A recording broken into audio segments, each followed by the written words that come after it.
Our next speaker, our alumnus, is Grace Dietz, and in case you're wondering, yes, they do have to have a name like Grace or Faith or Hope or Chastity or something like that. It's not a perfect formula, but it does work like 90% of the time. We're not here to talk about that other 10%. It's not why we're here. But, no, kidding. But we're excited for Grace Dietz. Grace graduated high school from Shanley High School here in town. She grew up in Fargo. Then she attended North Dakota State, where she finished a degree in interior design in 2019. She then discerned a call to join Focus and served at Assumption University in Massachusetts. And now she's with the Focus events team in Denver, Colorado. And this is a great spot because if you know Grace, you know that she makes things beautiful. So let's welcome Grace Dietz.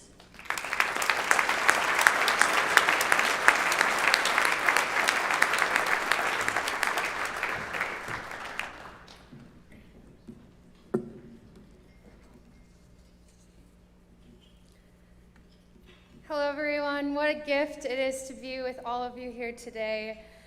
For those of you who don't know me, again, my name is Grace Dietz, and I was a student at NDSU from 2015 to 2019, and then went on to serve with the Fellowship of Catholic University Students. When I was asked to share some words with you today through my time with bisonCatholic, two words came to mind: gift and givenness. I can only imagine how many freshmen walk onto a college campus these days feeling a similar solitude and loneliness that I felt back in 2015, my first year at NDSU. We can turn to some of those first pages in the Bible and notice a similar solitude that Adam felt in the garden. He was given this whole garden and all the creatures in it, yet still desired a creature unto himself. This is where the first account of entrustment of persons really begins. God gives Eve to Adam, and reciprocally, Adam to Eve.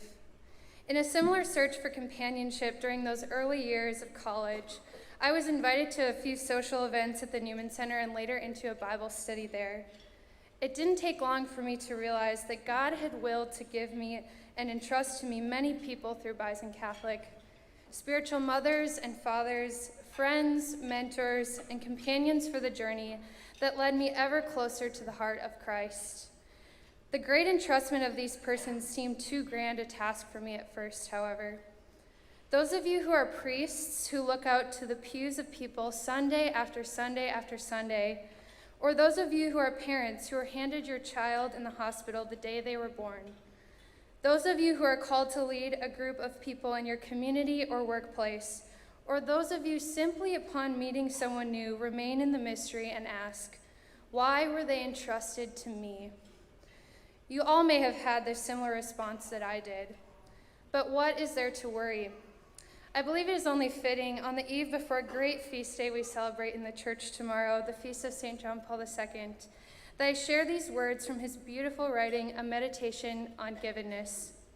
He writes, God wants to give another person to you.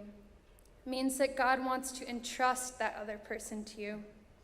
And to entrust means that God believes in you, trusts that you are capable of receiving the gift, that you are capable of embracing it with your heart, and that you have the capacity to respond to it with a gift of yourself. As the Lord continued to place people in my life through bisonCatholic, it became a clear call to respond with a gift of myself to them and so many others. This is what enlivened a missionary zeal in my heart. So let us remain in the mystery of the givenness of persons. Just as it remained a mystery for Joseph to take Mary into his care, or for Mary to become the mother of God, or John to take Mary into his home after Christ's crucifixion, let us not be afraid to accept the entrustment of persons the Father wills for us, and to respond with a sincere gift of ourselves. I would just like to close, and from the bottom of my heart, I would like to thank each and every one of you for all of the ways, seen and unseen, that you have become a gift of self to your families, to your spouses, to your parishes, communities, and even this bisonCatholic community here. This is our greatest call.